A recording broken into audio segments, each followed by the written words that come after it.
n'importe qui. Tout le monde va dire j'ai la foi. Je suis sûr que si on fait un tour de table, je suis sûr que chacun de nous, on va dire j'ai la foi. Est-ce qu'on peut prendre Hébreux chapitre 6, versets 1 à 2.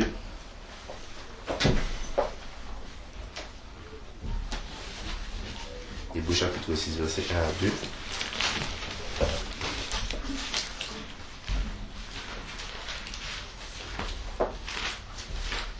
C'est pourquoi, laissant les éléments de la parole de Christ, tendons à ce qui est parfait, sans poser de nouveau le fondement du renoncement aux œuvres mortes, de la foi en Dieu, de la doctrine des baptêmes, de l'imposition des mains, de la résurrection des morts et du jugement éternel. Amen. Donc, comme on le voit, la foi fait partie des fondements en Christ. Comme on sait, si on bâtit une maison et que les fondements de la maison ne sont pas selon les normes, lorsque la tempête viendra, la maison va s'écrouler.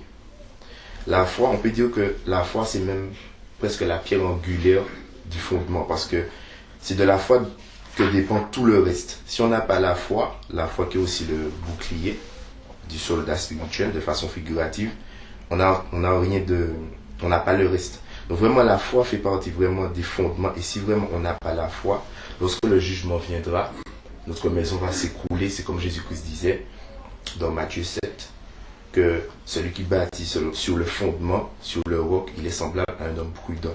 Mais il faut d'abord que ce roc soit posé. Et la foi, c'est vraiment quelque chose d'important. Et on pense tous avoir la foi, mais souvent, de façon effective dans nos vies, on va voir tous ensemble que nous sommes tous des incrédules. Et moi, quand je remarque que ça m'a vraiment fait mal, ça m'a vraiment amené à une remise en cause de ma foi que je disais avoir. Voilà. Donc, est-ce qu'on peut lire maintenant Hébreux chapitre 11?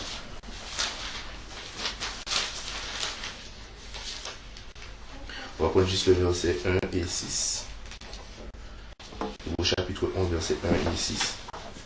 Or, la foi est une ferme assurance des choses qu'on espère, une démonstration de celles qu'on ne voit pas. Et maintenant le verset 6.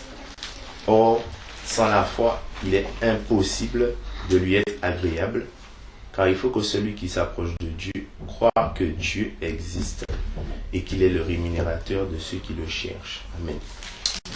Donc, la foi, c'est une ferme assurance des choses qu'on espère, une démonstration de celles qu'on ne voit pas. Ça veut dire que la foi, c'est quelle que soit la situation dans nos vies, on ne va pas commencer à murmurer, à avoir de la peur, à être triste, etc. Vraiment, la foi, c'est une ferme conviction que Dieu est là avec nous, comme nous le dit le verset 6, qu'il est le rémunérateur de ceux qui le cherchent. C'est comme un patron. Quand on travaille avec un patron, on sait qu'il est notre rémunérateur, c'est-à-dire on fournit un travail et on sait qu'à la fin du mois, justement, on aura un salaire. Mais avec Dieu, c'est pareil. Quel que soit ce qu'on fait dans nos vies, quelles que soient les situations qui vont arriver, les tribulations, les épreuves, les insultes, eh bien, quel que soit ce qui va se passer, on croit que Dieu existe. Et que justement, si Dieu existe, il va répondre à nos situations et il est là en toute occasion.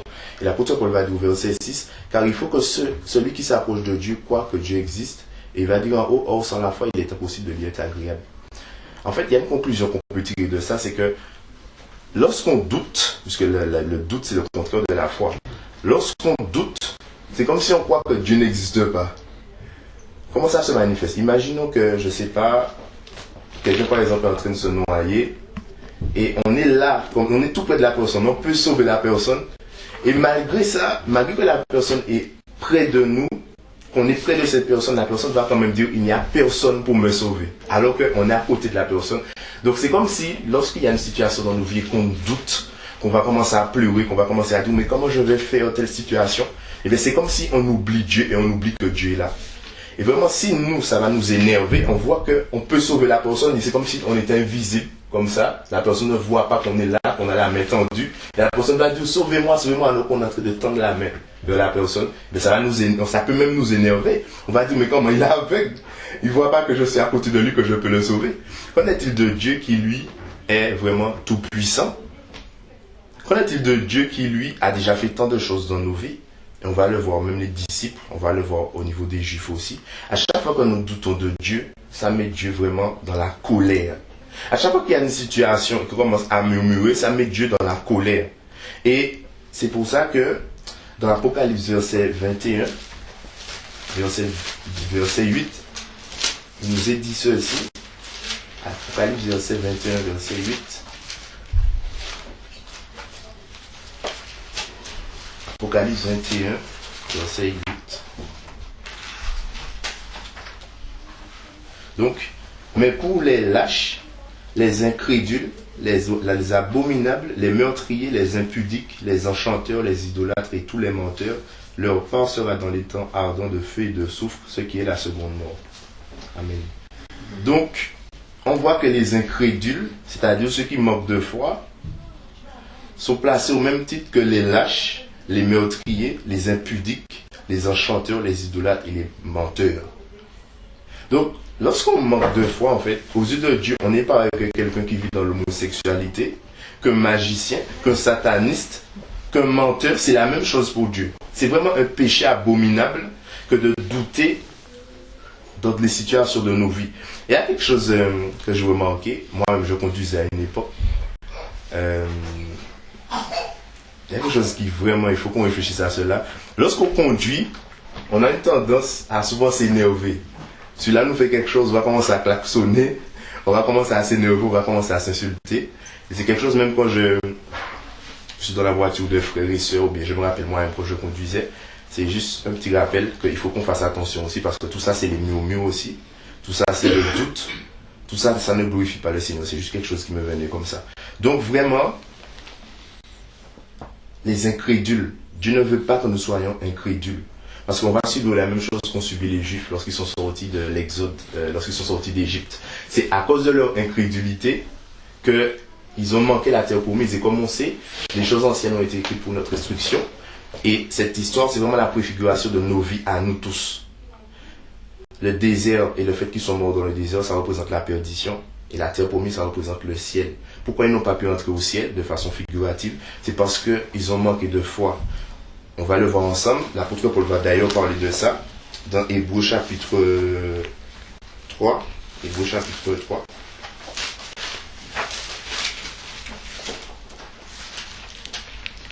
Verset 15. À partir du verset 15 jusqu'à 19. Donc, il nous est dit, pendant qu'il est dit aujourd'hui, si vous entendez sa voix, n'endurcissez pas vos cœurs comme lors de la révolte. Qui furent en effet ceux qui se révoltèrent après l'avoir entendu, sinon tous ceux qui étaient sortis d'Égypte sous la conduite de Moïse, et contre qui Dieu fut-il irrité pendant 40 ans, sinon contre ceux qui péchaient et dont les cadavres tombèrent dans le désert. Et à qui jura-t-il qu'il n'entrerait pas dans son repos, sinon à ceux qui avaient désobéi? Aussi voyons-nous qu'ils ne purent y entrer à cause de leur incrédulité. Amen. Voilà pourquoi ils n'ont pas pu entrer dans la terre promise, parce qu'ils étaient incrédules. Malgré qu'ils avaient vu tout ce que le Seigneur avait fait depuis l'Égypte jusqu'aux portes de la terre promise, on va voir que c'est à ce moment-là que Dieu a vraiment, à un moment, Dieu, sa colère a vraiment été enflammée. Parce que depuis la sortie d'Égypte jusqu'à l'entrée de la terre promise, les Juifs n'ont pas arrêté de murmurer. À chaque fois, comment on va faire? Mais Seigneur, pourquoi? Et lorsqu'on va lire l'histoire des Juifs lors de l'Exode, nous, quand on lit, ça peut nous énerver. Mais dans nos vies, c'est exactement la même chose qu'on fait. C'est exactement la même chose. Dès qu'il y a un problème, on se plaint. Seigneur, comment? Seigneur, pourquoi? Seigneur, quand est-ce? Seigneur, Dieu, il n'aime pas ça. Il n'aime pas les murmures. D'ailleurs, la parole va nous dire, faites tout sans murmure ni hésitation. Et ça, c'est possible justement que par la foi.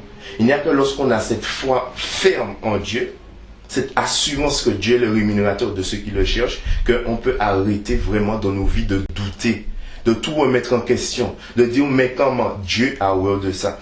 On va retourner dans l'histoire des Juifs justement, Exode chapitre 12.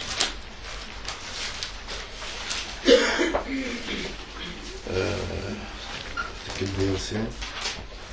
Je ne vais pas noter. Exode chapitre 12. Ok. Donc verset 12. On va prendre juste verset 12 à 13. Voilà. Donc cette nuit-là, je passerai dans le pays d'Égypte. Et je frapperai tous les premiers-nés du pays d'Égypte, depuis les hommes jusqu'aux animaux, et j'exercerai des jugements contre tous les dieux de l'Égypte. Je suis l'Éternel. Le sang vous servira de signe sur les maisons où vous serez. Je verrai le sang, et je passerai par-dessus vous. Et il n'y aura point de plaie qui vous détruise quand je frapperai le pays d'Égypte. Amen. Ce passage, c'est vraiment la préfiguration du sacrifice de Jésus-Christ. Puisque comme on le sait, dans ce passage, plus haut, on va nous dire que c'est un agneau qu'on va tuer, un agneau sans défaut, et que on va mettre le sang sous les linteaux de la porte. Ça, c'est vraiment le symbole du fait que lorsqu'on accepte Jésus-Christ dans nos vies, son sang qui a coulé pour nous, une fois pour toutes, nous protège contre la mort. Comme Jésus-Christ lui-même l'a dit, les portes du séjour des morts ne prévaudront point contre l'Église. Donc c'est vraiment ça que ce qui s'est passé en Égypte, c'était vraiment la préfiguration de cela. On va voir quelque chose qui est quand même choquant. Ça m'a choqué, malgré que les Juifs, ils ont vu toutes les plaies qui se sont passées en Égypte. Malgré ça, même lorsqu'ils sont sortis d'Égypte, en fait, ils n'avaient même pas foi encore que Dieu était avec eux. Et c'est vraiment au verset, au chapitre, c'est à la fin du chapitre. Voilà, c'est à la fin du chapitre 14. Alors, Exode 14, verset 27 à 31. C'est à partir de ce moment-là que les Juifs vont croire que Dieu est avec eux. C'est lorsqu'ils vont voir la mer s'ouvrir comme ça, qu'ils vont croire que Dieu est avec eux. Mais lorsque Dieu a fait toutes les plaies, malgré ils n'ont été touchés par aucune plaie. Et c'était vraiment des plaies incroyables, jusqu'à la dernière plaie qui leur a permis de sortir d'Égypte. Jusqu'à cela, ils n'ont pas cru. Ils sont passés dans le désert, etc. Ils n'ont pas cru. Enfin, ils sont sortis, ils n'ont pas cru. Et c'est à partir du moment où ils vont passer dans l'eau, en fait, c'est là qu'ils vont croire, ah, effectivement, Dieu est avec nous. Avant de voir Exode 14, il faut le marquer quand même. Donc, Exode 14, j'avais dit, verset 26 à 31. On va voir Colossiens 2, verset... Colossiens 2. C'est Colossiens 2, voilà. Verset 13 à 15. Donc ce que Dieu a fait en Égypte, c'était vraiment la préfiguration du sacrifice de Christ. Et on va le voir dans Colossiens 2, verset 13 à 15. Donc, vous qui étiez morts par vos offenses et par l'incirconcision de votre chair, il vous a rendus à la vie avec lui, en nous faisant grâce pour toutes nos offenses.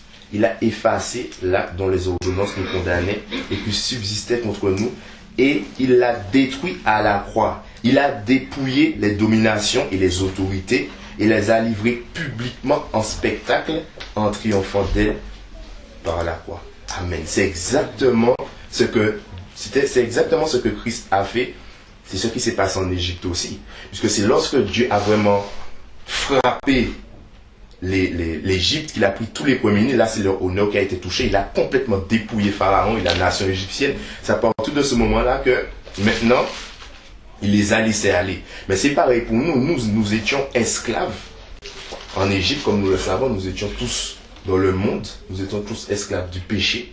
Nous allions tous à la mort. Mais c'est par ce sacrifice de Jésus-Christ, c'est parce que Jésus-Christ a dépouillé les dominations, les autorités, et que nous avons accepté cela, que nous avons accepté de mettre le sang sur les linteaux de nos portes. C'est pour cela que maintenant, nous pouvons complètement être délivrés.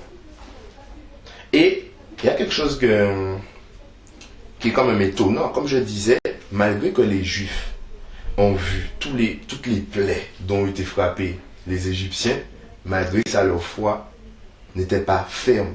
Ils ont vu les choses extraordinaires. Tout s'est passé, rien ne les a atteints. Ils ont vu comment l'Égypte a été dépouillée, Pharaon, tout ça. Malgré ça, ils arrivaient encore à douter. Pourquoi je dis ça? Malgré que nous voyons ce qui s'est passé à la croix, Malgré que nous voyons que Jésus-Christ, dans un amour immense, est mort pour nous, il a pris tous nos péchés, toutes nos offenses, qu'il a pu témoigner un tel amour pour nous, qu'on nous dit par exemple que quand Jésus-Christ est mort, les tombeaux se sont ouverts, il y a eu le ciel, tout ça. Malgré qu'on a déjà vu ça, on arrive encore à douter. On a encore des doutes dans nos vies, alors que l'évangile nous témoigne de la puissance de ce qui s'est passé ce jour-là, et aussi, comme on le voit ici, de l'acte vraiment fort de ce qui s'est passé ce jour-là, c'est que les dénominations, les autorités ont été livrées publiquement en spectacle. Et c'est par la croix vraiment que Jésus-Christ a triomphé d'elle. Ça seulement devrait nous suffire à arrêter de douter dans nos vies. Nous faire comprendre que nous avons la victoire en toutes choses. Mais malgré ça, on a encore besoin de choses. On a encore besoin de... Enfin, voilà. Tout comme les Juifs qui ont eu besoin encore de voir la mer s'ouvrir pour vraiment là commencer à avoir foi en Dieu. Donc comme j'avais dit, c'est Exode 14. On va le lire au verset 26 à 31. Exode 14, verset 26 à 31. Donc, l'Éternel dit à Moïse, étends ta main sur la mer, et les eaux reviendront sur les Égyptiens, sur leurs chars et sur leurs cavaliers. Moïse étendit sa main sur la mer, et vers le matin, la mer reprit son impétuosité, et les Égyptiens s'enfuirent à son approche. Mais l'Éternel précipita les Égyptiens au milieu de la mer. Les eaux revinrent et recouvrirent les chars, les cavaliers et toute l'armée de Pharaon qui était entrée dans la mer après les enfants d'Israël. Et il n'en échappa un seul. Il n'en échappa pas un seul. Mais les enfants d'Israël marchèrent à sec au milieu de la mer, et les eaux formaient comme une muraille à leur droite et à leur gauche. En ce jour-là, l'Éternel délivra Israël de la main des Égyptiens, et Israël vit sur le rivage de la mer les Égyptiens qui étaient morts.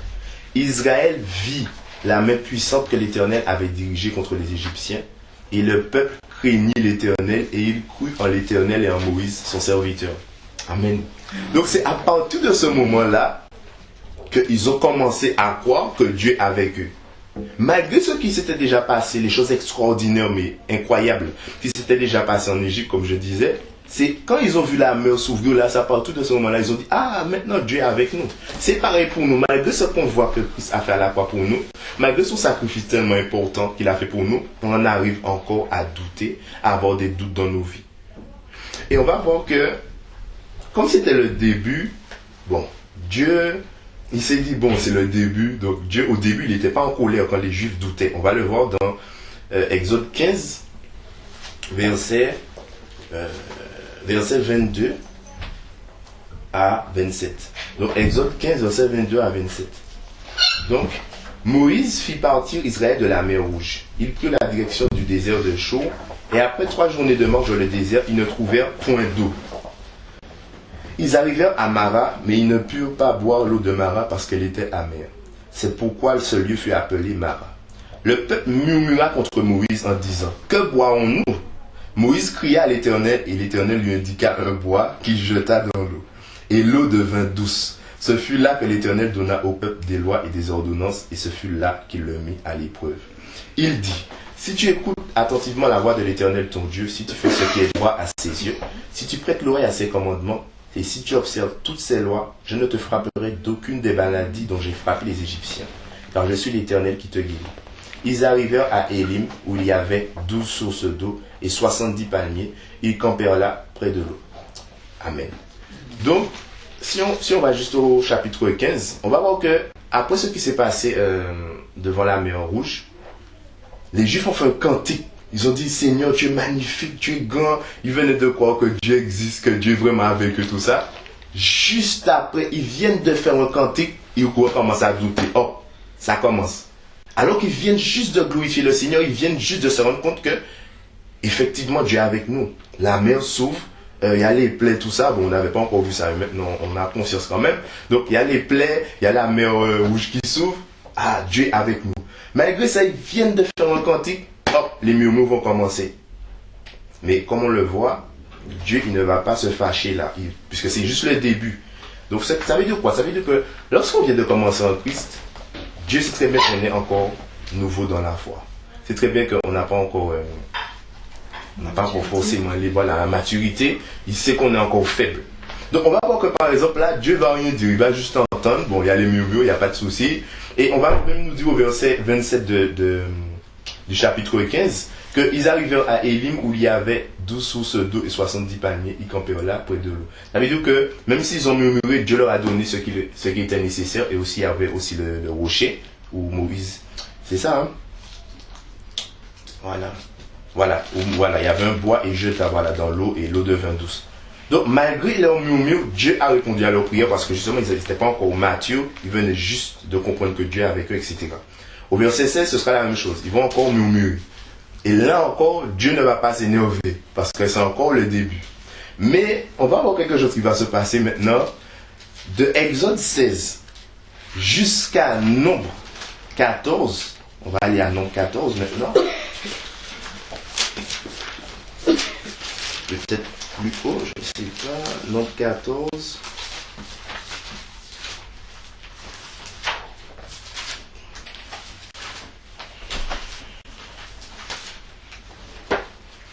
Verset 29.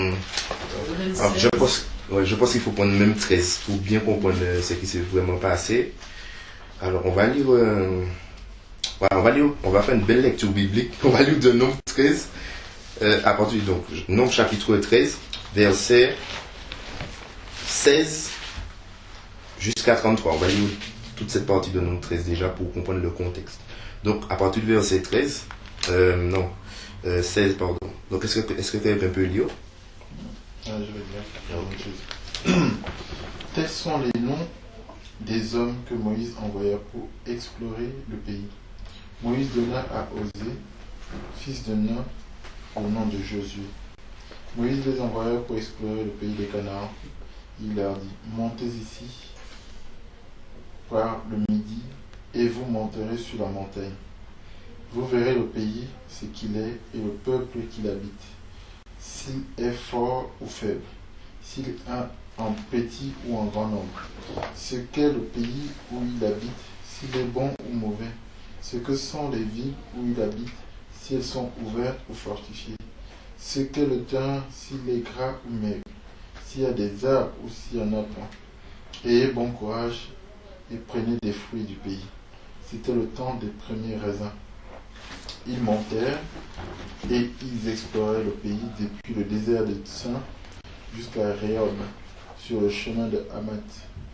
Ils montèrent par le midi et ils allèrent jusqu'à Hébron, où étaient Aïman, Sheshai et Talmaï, enfants d'Anak. Hébron avait été bâti 7 ans avant Tsoan en Égypte. Ils arrivèrent jusqu'à la vallée d'Escol, où ils coupèrent une branche de vigne avec une grappe des raisins qu'ils portèrent à 2 au moyen d'une perche. Ils prirent aussi des grenades et des figues. On donna à ce lieu le nom de vallée d'Escol, à cause de la grappe que les enfants d'Israël y coupèrent. Ils furent de retour de l'exploration du pays au bout de 40 jours. À leur arrivée, ils se rendirent auprès de Moïse et d'Aaron et de toute l'assemblée des enfants d'Israël, à Kadès dans le désert de Paran. Ils leur firent un rapport ainsi qu'à toute l'assemblée, et ils leur montrèrent les fruits du pays. Voici ce qu'ils racontèrent à Moïse. Nous sommes allés dans le pays où tu nous as envoyés.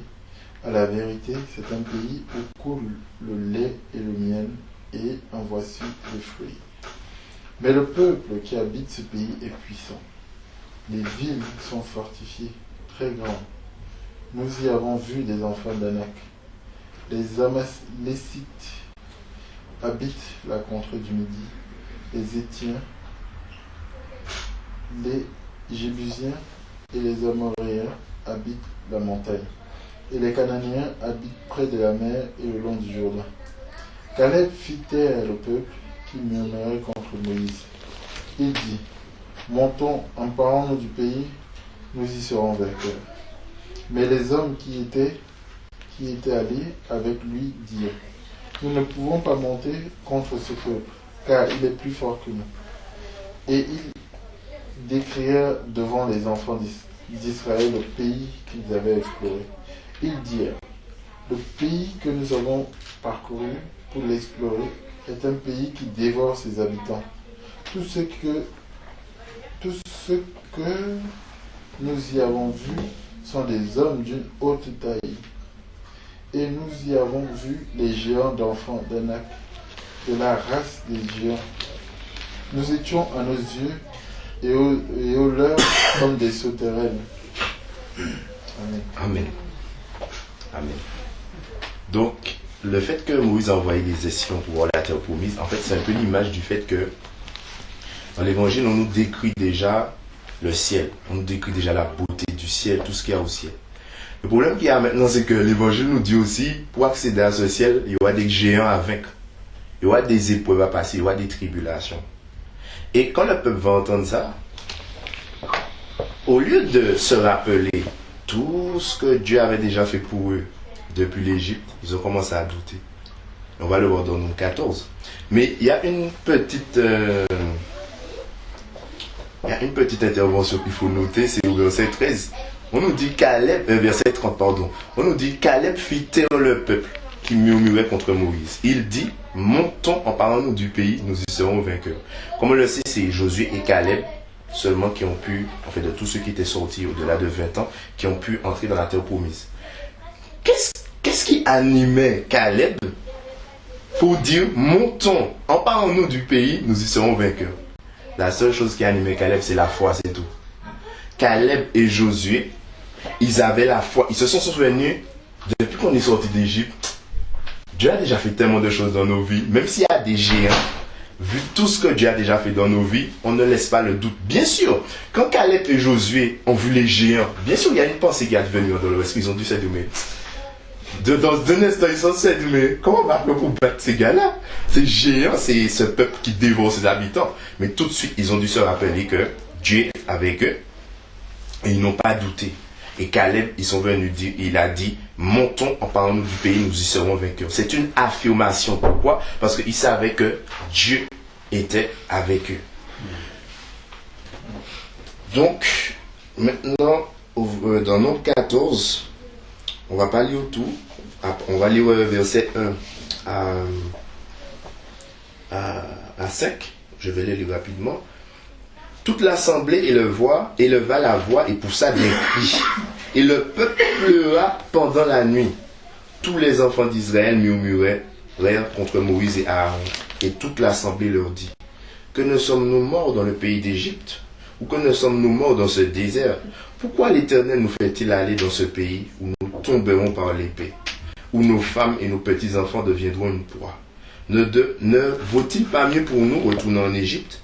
Il se dit alors, nommons un chef et retournons en Égypte. Amen. Malgré les Juifs ont vu tout ce que Dieu a fait pour eux, voilà leur état. En train de pleurer toute la nuit, en train de murmurer, en train de pousser des cris. Alors que d'Exode jusqu'à Nombre, ils ont vu la gloire de l'Éternel. Ils ont vu Dieu terrasser des peuples devant eux. Même avant ça, même dans Nombre, on voit déjà Dieu a terrassé des peuples devant eux, etc. Mais quand ils ont vu les géants, ces géants qui représentent les épreuves de nos vies, les tribulations, qu'est-ce qu'ils ont fait? Ils ont commencé à douter. Et on va voir après que la colère de Dieu va s'enflammer. Parce que, encore au début, Dieu peut comprendre qu'on murmure, parce qu'on est encore faible dans la foi. Encore au début, ça va. Dieu comprend. Il peut même, quand on murmure, il peut même nous donner quelque chose pour arrêter les murmures. Mais quand ça fait, je ne sais pas moi, 3 ans, 4 ans, 5 ans, 10 ans, 15 ans, qu'on est dans la foi et qu'on continue à murmurer, à un moment, Dieu il dit stop. Si on meurt dans cet état où on se dit enfant de Dieu et qu'on continue à douter de Dieu, dès qu'il y a une situation, une tribulation, une insulte, quelque chose comme ça, il ne faut pas qu'on croie qu'on va hériter du royaume de Dieu. Parce que c'est de l'incrédulité, c'est un manque de foi. Comme Jésus nous l'a dit dans Apocalypse 21, 8, les incrédules n'hériteront pas du royaume de Dieu. Et comme on le sait, l'incrédulité, c'est le manque de foi. C'est par l'incrédulité, c'est par les doutes, c'est à cause de ça, à cause de rien d'autre. C'est à cause de ça que la très grande majorité des Juifs qui sont sortis d'Égypte n'ont pas pu hériter de la terre promise. Et justement, c'est l'image du paradis, de la nouvelle Jérusalem, de la cité céleste. Et on va voir ce que Dieu va dire. Donc dans Nombre 14, verset 28 à 33, ce que disait la sœur tout à l'heure. On va prendre même 26 à 33. Alors là, comme on sait, Dieu est lent à la colère. Il prend son temps, il sait qu'on est des hommes. Jésus-Christ lui-même, il a vécu ce qu'on a vécu, il sait qu'il peut y avoir des tentations, etc. Encore au début, Dieu comprend. Mais à un moment, Dieu va dire stop. Depuis Exode, depuis que vous êtes sortis d'Égypte comme ça, jusqu'à maintenant, vous n'arrêtez pas de douter de moi. Et on va voir, même avant ça, Dieu est déjà en colère. Il dit jusqu'à quand ce peuple me méprisera-t-il? Mais à partir du verset 26, donc, on nous dit, l'Éternel parla à Moïse et à Aaron et dit, jusqu'à quand laisserai cette méchante assemblée murmurer contre moi? J'ai entendu les murmures des enfants d'Israël qui murmuraient contre moi. Dis-leur, je suis vivant, dit l'Éternel. Je vous ferai ainsi que vous avez parlé à mes oreilles. Vos cadavres tomberont dans ce désert, vous tous, dont on a fait le dénombrement, en vous comptant depuis l'âge de 20 ans et au-dessus, et qui avez murmuré contre moi. Vous n'entrerez point dans le pays que j'avais juré de vous faire habiter, excepté Caleb, fils de Jéphoné, et Josué, fils de Nun. Et vos petits-enfants dont vous avez dit, ils deviendront une proie, je les y ferai rentrer, et ils connaîtront le pays que vous avez dédaigné. Vos cadavres à vous tomberont dans le désert, et vos enfants paîtront 40 années dans le désert, et porteront la peine de vos infidélités, jusqu'à ce que vos cadavres soient tous tombés dans le désert. Amen.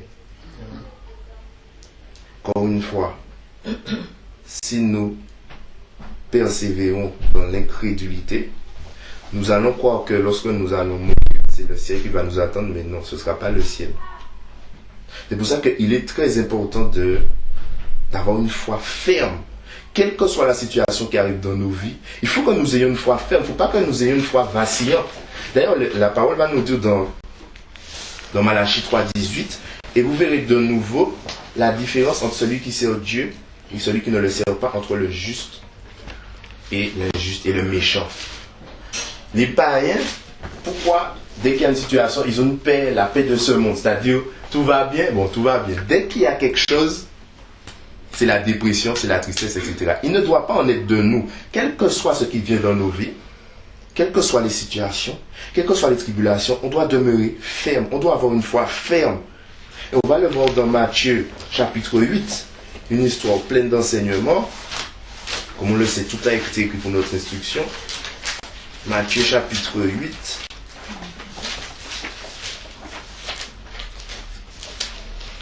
Versets 23 à 27. Si quelqu'un peut lire. Il monta dans la barque et ses disciples le suivirent. Et voici, il s'éleva sur la mer une si grande tempête que la barque était couverte par les flots. Et lui, il dormait. Les disciples s'étant approchés, le réveillèrent et dirent, Seigneur, sauve-nous, nous périssons. Il leur dit, pourquoi avez-vous peur, gens de peu de foi? Alors il se leva, menaça les vents et la mer, et il y eut un grand calme. Ces hommes furent saisis d'étonnement. Quel est celui-ci, disait-il, à qui obéissent même les vents et la mer? Amen. Donc, il y avait une grande tempête. La mer qui en furie, etc. Comme on le sait, ça symbolise les tribulations, les épreuves qu'on peut avoir dans nos vies. Tout va mal, à tel point qu'on a l'impression que notre vie va chavirer. Même la mort qui pourrait venir nous toucher. Et on perd la foi. Et les disciples, encore une fois, c'est toujours comme ça. Malgré ils ont vu tout ce que Jésus-Christ avait fait, ils ont vu des miracles. Il y a déjà eu des miracles que Jésus-Christ avait fait. Malgré que Jésus-Christ était dans la barque, ils ont quand même douté. Le fait que Jésus-Christ soit dans la barque, c'est le fait que Jésus-Christ soit dans nos vies. Cette barque symbolise nos vies. Malgré que Jésus-Christ est censé être dans nos vies, on en vient encore à douter. On en vient encore à avoir peur. On en vient encore à murmurer. Et pourtant, les disciples, à cette époque-là, ils n'étaient pas encore le temple du Saint-Esprit. Mais nous qui disons être le temple du Saint-Esprit, nous avons encore le manque de foi. Nous murmurons encore. Alors qu'on pourrait dire que les disciples avaient une circonstance atténuante. Ils n'étaient pas encore remplis du Saint-Esprit. Mais nous disons, on est remplis du Saint-Esprit, le Saint-Esprit en nous, mais on en vient encore à douter. Ça, ce n'est pas normal. Et c'est pour ça que Jésus va leur faire un vrai reproche. au verset 26. Pourquoi avez-vous peur, gens de peu de foi? J'imagine très bien, Jésus n'a pas dit ça avec un air gentil. Il a dû dire ça avec colère. Pourquoi avez-vous peur, gens de peu de foi? Jésus a dit ça avec une grande colère, tout comme Dieu l'a dit dans Nombre.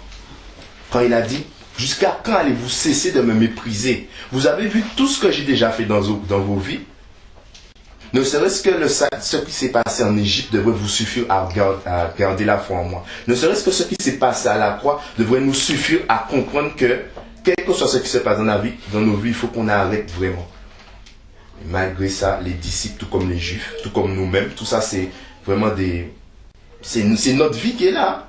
C'est exactement notre vie. Et Dieu, vraiment, il veut qu'on arrête avec ça. Vraiment qu'on commence à comprendre que ça fait 5 ans que tu es avec moi, ça fait 5 ans que je suis censé être dans ta banque, il faut que tu arrêtes de douter. Il faut que tu gardes la foi en moi. On va prendre Matthieu 6 maintenant. Matthieu 6, verset 27 à 34. 27 à 34. Qui de vous, par ses inquiétudes, peut ajouter une coudée à la durée de sa vie? Et pourquoi vous inquiétez-vous au sujet du vêtement? Considérez comment croissent les lys des champs. Ils ne travaillent ni ne filent. Cependant, je vous dis que Salomon, même dans toute sa gloire, n'a pas été vêtu comme l'un d'eux. Si Dieu revêt ainsi l'herbe des champs qui existe aujourd'hui et qui demain sera jetée au four, ne vous vêtira-t-il pas à plus forte raison, gens de peu de foi? Ne vous inquiétez donc point et ne dites pas, que mangerons-nous? Que boirons-nous? De quoi serons-nous vêtus? Car toutes ces choses, ce sont les païens qui les recherchent. Votre Père céleste sait que vous en avez besoin. Cherchez premièrement le royaume et la justice de Dieu, et toutes ces choses vous seront données par-dessus. Ne vous inquiétez donc pas du lendemain, car le lendemain aura soin de lui-même. À chaque jour suffit sa peine. Amen. Amen. Donc, ce sont les païens qui ont cette attitude. Nous qui sommes enfants de Dieu, on ne doit même carrément plus jamais avoir cette attitude de manquer de foi. Au verset 31, Jésus dit, que mangerons-nous, que boirons-nous, de quoi serons-nous vêtus? On peut ajouter plein de questions à part ça. On peut dire, je ne sais pas moi, Seigneur, pourquoi ceci? Seigneur, explique-moi pourquoi il y a telle situation. Mais Seigneur, qu'est-ce qui se passe là? On peut dire ça. Ou bien encore, Seigneur, mais quand est-ce que viendra le mari ou la femme? Ce genre de choses-là. Tout ça, ce sont les païens qui s'inquiètent de ces choses. Les enfants de Dieu, eux, ils ont la foi. Ils ont foi que Dieu est le rémunérateur de ceux qui le cherchent. Ils ne s'inquiètent pas du lendemain. Eux, tout ce qui leur importe, c'est la volonté de Dieu pour ma vie. Croître en Christ. Et je cesse vraiment dans ma vie de m'inquiéter du lendemain. C'est vraiment quelque chose qu'il faut qu'il soit inscrit dans nos cœurs. Comme le Seigneur l'a dit, j'inscrirai mes paroles dans leur cœur. Dans un autre passage, Jésus va dire que votre cœur ne se trouble point et ne s'alarme point. Ça, c'est un commandement du Seigneur. Hein? Encore une fois, notre cœur ne doit pas se troubler et ne doit pas s'alarmer. Quelle que soit la situation, on doit comprendre que Dieu est là, Dieu est avec nous et que on remet tout entre ses mains. La foi va se manifester d'une autre façon encore. C'est dans 1 Pierre chapitre 2. Gardez la foi. 1 Pierre chapitre 2. Verset 19. Verset 19 à... on va prendre jusqu'à 23. Voilà. Donc, car c'est une grâce que de supporter des afflictions par motif de conscience envers Dieu quand on souffre injustement. En effet, quelle gloire y a-t-il à supporter de mauvais traitements pour avoir commis des fautes? Mais si vous supportez la souffrance lorsque vous faites ce qui est bien, c'est une grâce devant Dieu. Et c'est à cela que vous avez été appelés. Parce que Christ aussi a souffert pour vous, vous laissant un exemple, afin que vous suiviez ses traces. Lui qui n'a point commis de péché et dans la bouche duquel il ne s'est point trouvé de fraude. Lui qui, injurié, ne rendait point d'injure. Maltraité, ne faisait point de menaces, mais s'en remettait à celui qui juge justement. Amen. Là aussi va se manifester notre foi. Si on n'a pas compris justement que Dieu est le rémunérateur de ceux qui le cherchent, dès que quelqu'un va nous insulter, on va répondre. Dès que quelqu'un va nous insulter, même si de la bouche par exemple, on n'insulte pas, mais dans nos cœurs, on a déjà cette colère en nous, c'est déjà terminé. Parce qu'avec Dieu justement, la grâce est encore plus terrible dans ce sens-là que l'Ancien Testament. Avant, il fallait vraiment commettre un acte pour que Dieu considère que c'est une faute, que c'est un péché. Mais maintenant, dès que c'est dans le cœur, c'est déjà pas bon avec Dieu. C'est déjà une faute devant Dieu. Donc si on n'a pas encore compris que toutes ces choses, ça fait partie de la vie d'un enfant de Dieu, justement, comme on l'a vu, les tribulations, les géants, les épreuves, tout ça c'est les géants de la terre promise, tout ça c'est l'image de tout ça. C'est l'image des épreuves, etc. Si on n'a pas encore compris que c'est par la foi, avec une foi ferme, qu'on va arriver à vaincre tout cela, qu'on va arriver à justement supporter tous les mauvais traitements, eh bien, on ne va pas pouvoir manifester les fruits de l'esprit, qui sont l'amour, la joie, la paix, la patience, la tempérance, la bénignité, la fidélité, etc., etc. Tout découle de la foi, justement. Ayons la foi et nous allons vaincre tous les géants qui vont se dresser devant nos vies. Mais si on a une foi vacillante, changeante, emportée à tout vent, eh bien, dès que les géants vont se présenter dans nos vies, on sera vaincu par les géants. C'est vraiment très important et c'est vraiment un rappel que le Seigneur voulait nous faire. Cessons l'incrédulité, cessons le manque de foi, ayons une foi vraiment, véritablement ferme dans le Seigneur, afin de ne pas être surpris, afin de ne pas se retrouver dans ce cas. Matthieu 7, on pense toujours que ce passage concerne les autres. Matthieu 7, verset 21, on pense toujours que c'est les autres, alors que ça concerne chacun de nous en particulier. Voilà. 7, 21 à 23. On va prendre même 24. 21 à 24. Ceux qui me disent, Seigneur, Seigneur, n'entreront pas tous dans le royaume des cieux, mais c'est lui-là seul qui fait la volonté de mon Père qui est dans les cieux. Plusieurs me diront ce jour-là, Seigneur, Seigneur, n'avons-nous pas prophétisé par ton nom? N'avons-nous pas chassé des démons par ton nom? N'avons-nous pas fait beaucoup de miracles par ton nom? Alors je leur dirai, je ne vous ai jamais connu. Retirez-vous de moi, vous qui commettez l'iniquité. Amen. Et c'est pourquoi quiconque entend ces paroles que je dis et les met en pratique sera semblable à un homme prudent qui a bâti sa maison sur le roc. Amen. Donc l'iniquité, l'incrédulité, ça fait partie aussi de l'iniquité. Parce que comme on l'a vu, Dieu ne supporte pas qu'on soit incrédule, qu'on manque de foi, qu'on doute. Il a horreur de ça. Encore une fois, au début, il peut comprendre. Mais quand on a 5, 2, 3, 4, 5, 6, 7 et en montant, à un moment, Dieu dit stop. Tu as déjà vu ma gloire se révéler dans ta vie. Tu as déjà vu ma grâce. Il faut maintenant que tu cesses ton incrédulité. J'en ai assez. Véritablement. Et beaucoup, justement, vont dire à Dieu, mais Jésus va juste donner 3 exemples. Il va dire prophétiser, chasser des démons, miracles. Mais on peut ajouter, n'avons-nous pas chanté en ton nom? N'avons-nous pas parlé de toi? N'avons-nous pas... voilà, on peut dire beaucoup de choses. Et il dira, je ne t'ai jamais connu. Pourquoi? Parce qu'on était incrédule. Aujourd'hui, il y a un problème, on doute. Demain, problème, on doute. Comme les Juifs. Vraiment, quand on lit l'histoire des Juifs, on peut même être énervé. On se dit, mais comment ils n'ont pas vu que Dieu est avec eux? Et c'est exactement la même chose. On est avec nous-mêmes. On ne voit pas que c'est ce que nous-mêmes on fait dans nos vies.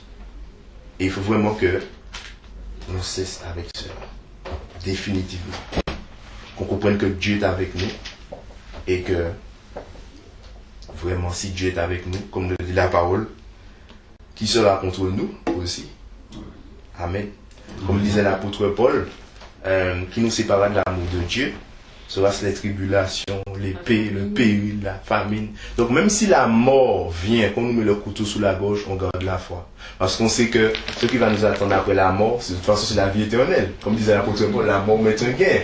Donc même si la mort vient, on ne va pas dire, imaginons il y a un djihadiste qui vient, il nous dit, renie Jésus ou meurt. Ben, moi je dis, vas-y, tue-moi, parce que je sais que ce qui m'attend, j'ai la foi, justement, c'est la foi qui est le moteur de la vie en Christ. Parce que j'ai la foi que c'est la vie éternelle qui m'attend, donc tu peux me tuer, il n'y a pas de souci. Mais encore faut-il être rempli de l'esprit. C'est facile de dire ça, mais comme on l'a vu avec Pierre, Pierre a dit je ne te renierai pas. Mais comme il n'était pas encore rempli de l'esprit, eh bien il a renié Jésus. Donc il faut vraiment travailler à être rempli de l'esprit, cultiver sa foi en Dieu, cesser vraiment de douter. Et Dieu va même dire dans Habakkuk, il me semble, le juste vivra par sa foi, par rien d'autre. C'est par la foi que nous vivons. C'est par la foi que Caleb a pu dire montons, nous vaincrons. C'est par rien d'autre. C'est seulement par la foi que Caleb a pu dire ça. Josué aussi. On l'a pas lu, mais Josué aussi, il a dit ça. Il a dit, nous allons vaincre ce peuple, etc. Mais vous n'avez pas vu ce que Dieu a fait pour nous depuis qu'on est sortis. C'est pareil pour nous. Quel que soit ce qui vient, quel que soit ce qui se passe dans nos vies, il faut vraiment que on prenne conscience, Dieu est avec moi et je n'ai rien à craindre. Même si on me frappe sur une joue, Dieu est avec moi. Et on doit même prier, comme Jésus-Christ l'a dit. On ne doit même pas demander vengeance. On doit même au contraire prier, comme on l'a vu dans Matthieu 5. Bénissez ceux qui vous maudissent, priez pour ceux qui vous maltraitent, qui vous persécutent, faites du bien, etc., etc. Donc c'est vraiment ça, c'était vraiment un rappel concernant la foi, l'incrédulité, le manque de foi. Dieu veut qu'on cesse avec ça, et ça fait partie des fondements de la foi en Christ. Justement, le juste vivra par la foi. Et si on n'a pas ce fondement, lorsque le jugement viendra, on croira avoir une maison bâtie sur le roc, mais comme le fondement était biaisé, on sera étonné de voir que nous sommes condamnés. Tout ça pourquoi? À cause du manque de foi. Faisons attention à cela vraiment dans nos vies, dans tous les aspects de nos vies, gardez la foi. Voilà. C'est ça. Amen. Amen. Amen. Amen.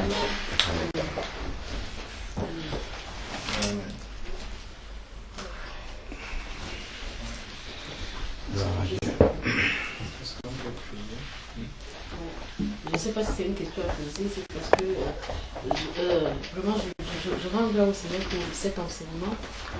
Parce que je suis passée par une situation difficile et je suis en train de dire au Seigneur pourquoi cette chose m'arrive encore. Est-ce que j'ai la possibilité de faire face à cette difficulté? Ne me laisse pas passer par cette voie. Parce que compte tenu de ma condition, Seigneur, je trouve que ça sera lourd pour moi. Et quand j'entends parler de la foi, je me dis, est-ce que à ce moment-là, je manque de foi?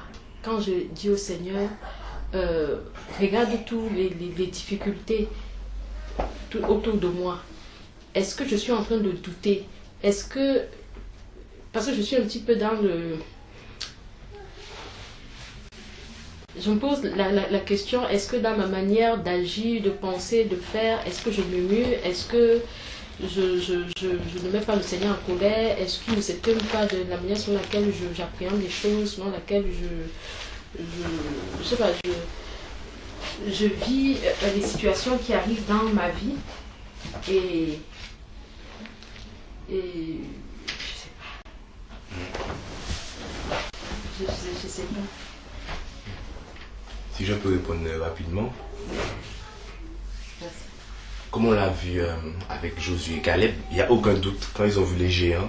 C'est pas... En fait, on commence à douter lorsque on va laisser le doute. On va nourrir le doute en nous. Parce qu'on est encore dans la chair. On sait tous que lorsqu'on va voir un truc, on va dire, mais Seigneur, c'est quand même... Ce géant-là, il est quand même grand.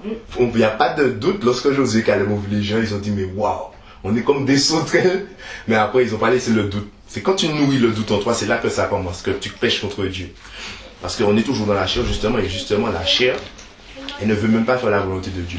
La chair ne veut même pas éprouver la foi, même. C'est même contre ses principes, la chair, elle aime douter, parce que tout ce qui est de l'esprit, la chair n'aime pas. Et justement, là où tu peux commencer à pécher, c'est lorsque tu vas commencer à éprouver de la tristesse, par exemple, à cause d'une situation. Voilà, c'est là, en fait. Mais lorsque le doute vient, il y a un proverbe entier qui dit... tu connais, ça a glissé en les moins contre l'eau, en les feuilles d'Achille. Voilà, c'est ça. Donc le doute, ça doit être comme, par exemple, l'eau va couler comme ça. Ça va pas imprégner le verre. C'est comme ça le doute. Ça va toujours venir, ça va. C'est normal, on est des êtres humains, voilà. Mais le truc, c'est que lorsque le doute vient, tu rejettes ça au nom de Jésus. Et tu sais que tu as Dieu avec toi, qu'il est le rémunérateur de ceux qui le cherchent, et que Jésus est dans ta banque. Jésus est là avec toi. Tu as déjà vu ce que Dieu a fait dans ta vie. Donc c'est ça en fait, c'est là que tu vas commencer à pécher. Mais lorsque tu te rends compte des choses tu ne pêches pas. C'est juste que tu rejettes tout, comment dire, tout doute qui viendrait t'assaillir tout ce qui viendrait à l'encontre des fruits de l'esprit, justement, la joie, la paix, l'assurance, la patience, tout ça. Si ce doute commence à agir sur ces choses-là, là, il faut te poser des questions, il faut te dire que, voilà, c'est ça en fait. Donc c'est ça que je peux répondre à ta question. Voilà. Dans ta tête. Donc c'est ça, quoi. Moi, j'aurais une autre question dans ce sens, parce que c'est vraiment quelque chose qui peut nourrir aussi les doutes. C'est vrai que même moi, je ne sais pas exactement des fois l'attitude qu'il faut avoir. On sait qu'on doit avoir de l'assurance, vraiment, enfin on doit rechercher à marcher dans la volonté de Dieu. Et c'est vrai qu'il y a des situations où on a du mal à juger, on a du mal à savoir si c'est de la volonté de Dieu, parce que après, si tu mets de la foi dans ce qui n'est pas de la volonté de Dieu, bah, après, il y a des chances que ça n'arrive peut-être pas. Enfin, moi, voilà. Et donc, c'est une des questions aussi qui peut, enfin, c'est un des éléments qui peut nourrir le doute, justement. Et je pense que tout ça va vraiment avec la connaissance de la parole. Voilà. Plus on va rentrer dans la parole, et plus on pourra discerner facilement quelle est la volonté de Dieu. Parce que, justement, on doit attacher notre foi à ce qui est conforme à la volonté de Dieu. Parce que sinon, parce que le problème, c'est ce qu'on voit, hein, les gens qui sont dans la religion, des fois, ils attachent la foi en tout, quoi. Voilà. C'est-à-dire quelqu'un a ses projets, les trucs de son cœur, sa volonté, quoi. Et il met la foi, non, je crois, Dieu a dit, c'est la foi, et après, il est surpris, tu vois.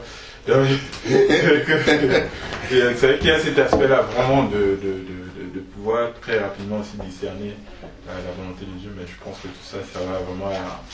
Plus on va entrer dans la parole, plus on va avoir cette tendance à obéir. Le Seigneur va nous donner le discernement, on va nous remplir son esprit.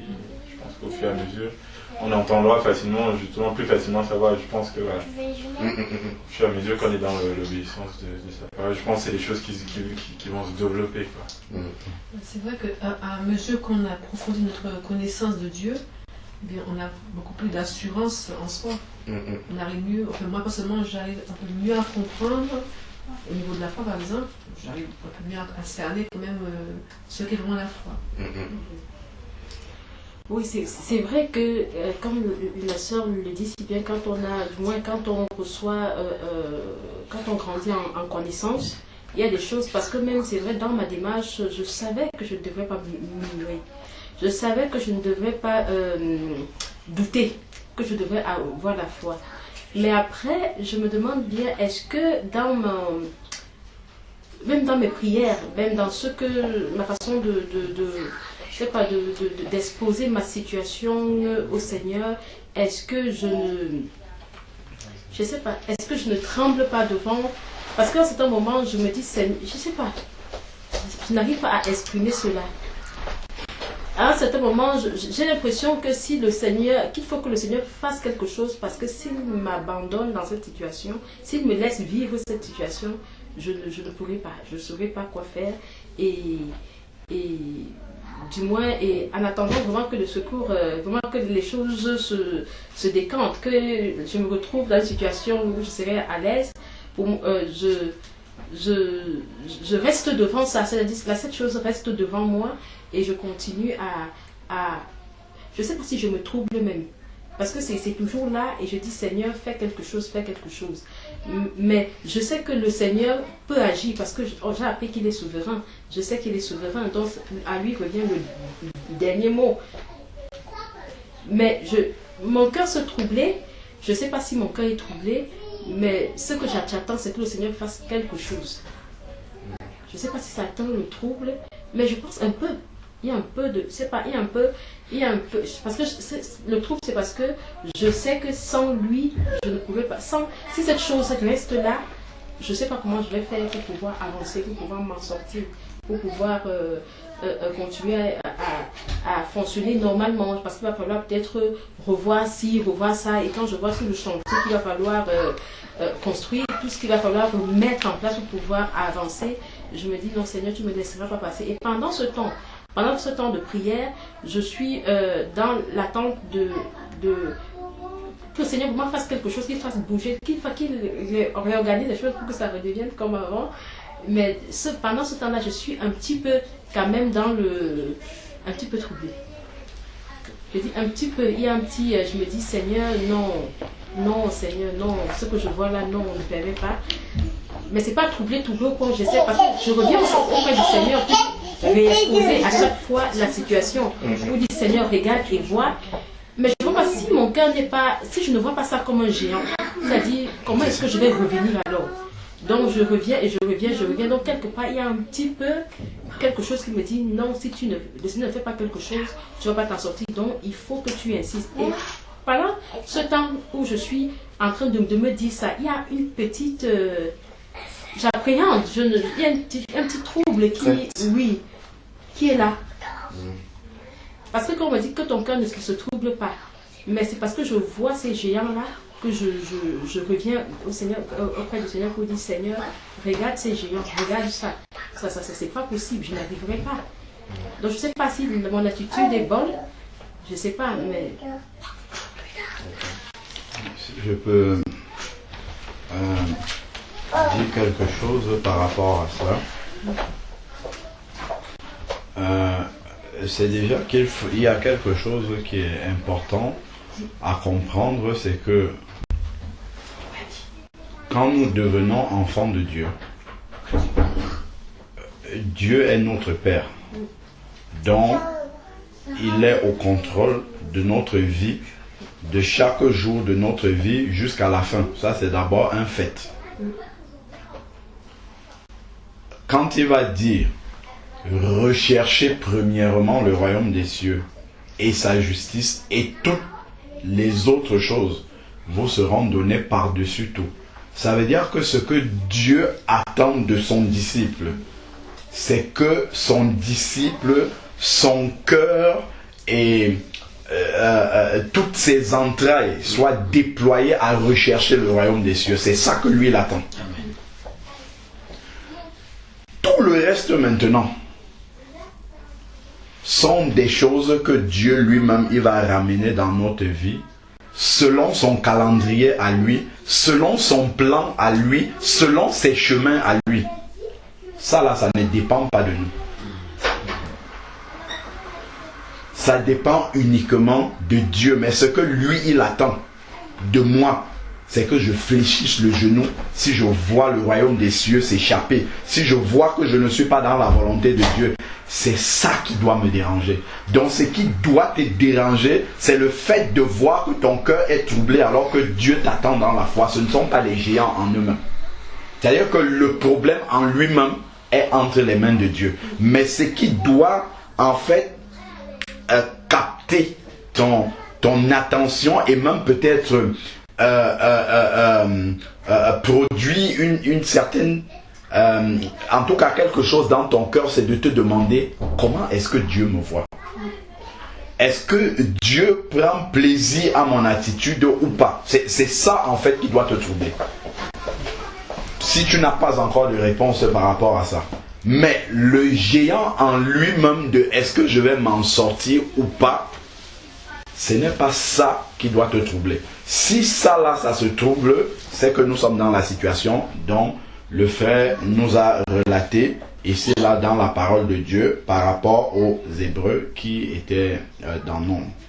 Bon, maintenant, si nous regardons 1 Corinthiens chapitre 10, verset 13. Ce sont des versets que nous citons, que nous connaissons par cœur. Mais après le fait de connaître la parole de Dieu par cœur, c'est quelque chose qui doit se vivre après. Tout ce que nous confessons, Dieu va toujours nous amener à expérimenter cela.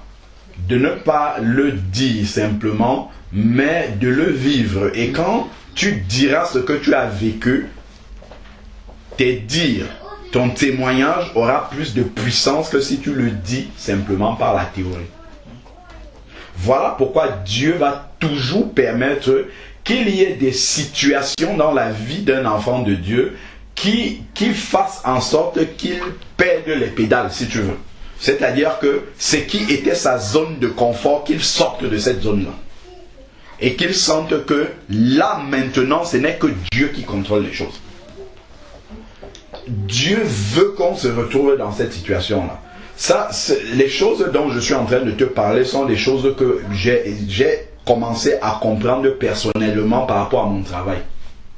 Parce que vu la formation que j'ai un diplôme d'ingénieur en informatique, il y a du boulot, mais la manière dont je vois Dieu conduire mon chômage, je comprends qu'en fait, il veut me faire comprendre des choses. Il ne veut pas que je puisse m'appuyer sur les garanties charnelles humaines que j'ai pu accumuler dans ce monde pour les lendemains. C'est quelque chose que je prêche, mais c'est dans la pratique, c'est pas encore acquis en fait.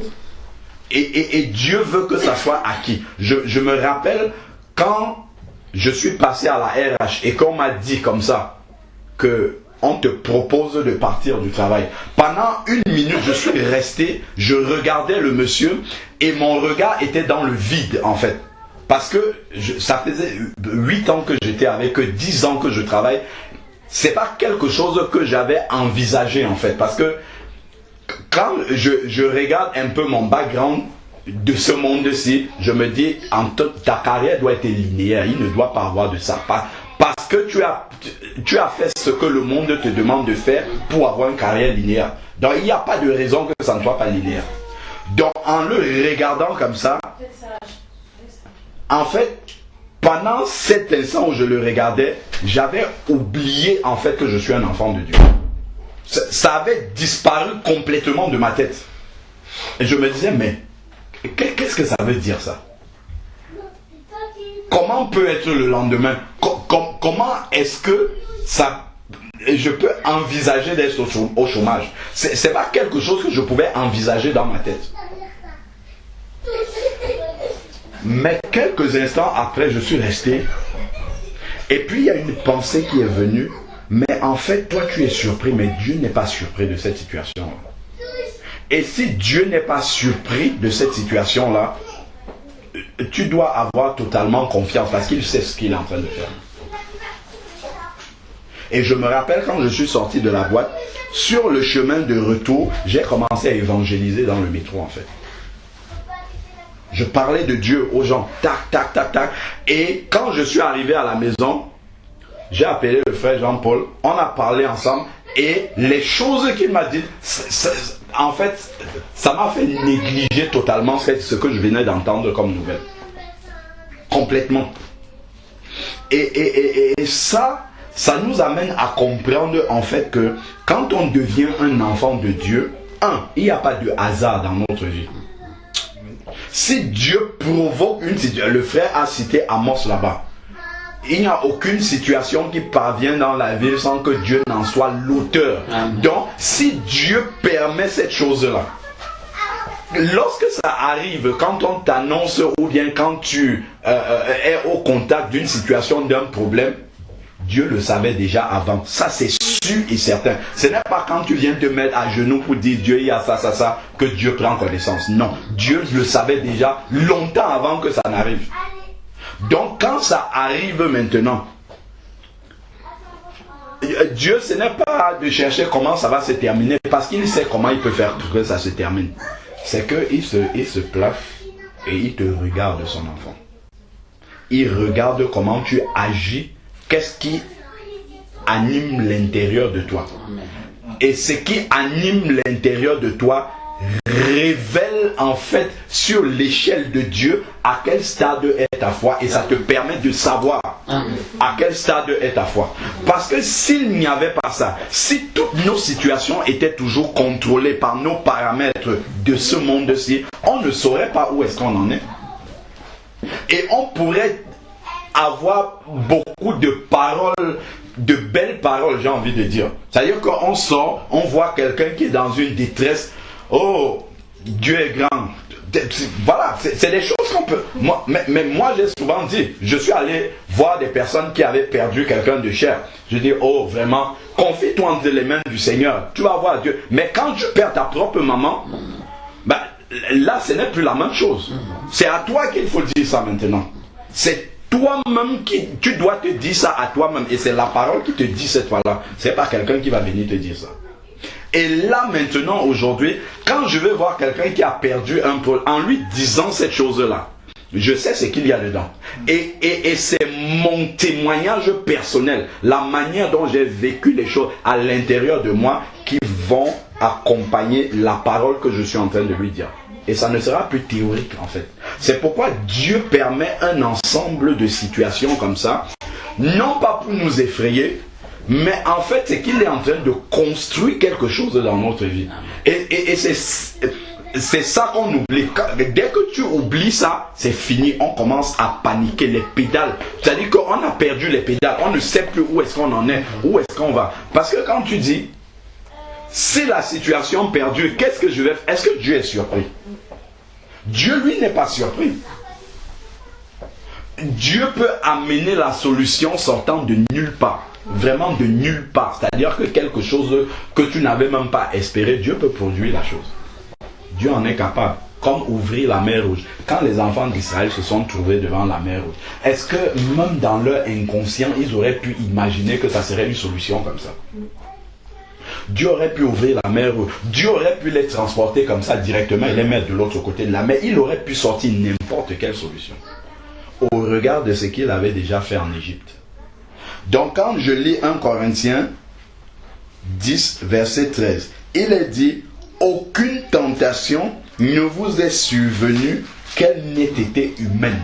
Ça, c'est d'abord la première chose à prendre en compte. Quand nous prions, nous disons: Seigneur, ne nous soumets pas à la tentation. Il dit ici: aucune tentation ne vous est survenue qu'elle ne soit humaine. Comme le verset d'Amos qui dit que si Dieu, la situation qui arrive, est-ce qu'une situation arrive dans une ville sans que Dieu n'en soit l'auteur? Donc, si Dieu a laissé sa permission, comme pour Job, où il a même permis aux malins de l'attaquer, c'est-à-dire que Dieu a déjà mis les bornes par rapport à l'épreuve pour que ça ne te détruise pas. Ça, c'est sûr déjà. C'est-à-dire que la situation qui arrive ne peut pas te détruire, selon Dieu. C'est ce qu'il a dit ici. Là. Donc, toute situation que Dieu permet dans notre vie est humainement supportable. C'est-à-dire qu'en tant que disciple du Seigneur, j'ai tout ce qu'il me faut pour traverser cette épreuve-là. Dieu s'en assure d'abord avant d'amener l'épreuve. Donc ça c'est d'abord quelque chose que nous devons accepter par la foi. Parce que c'est écrit. Nous devons d'abord accepter ça par la foi. Déjà, ça va réformer la prière que nous faisons au Seigneur. Si je dis au Seigneur: oh Seigneur, si ça arrive, qu'est-ce que je vais faire? Ça veut dire que je ne crois pas dans ce verset-ci.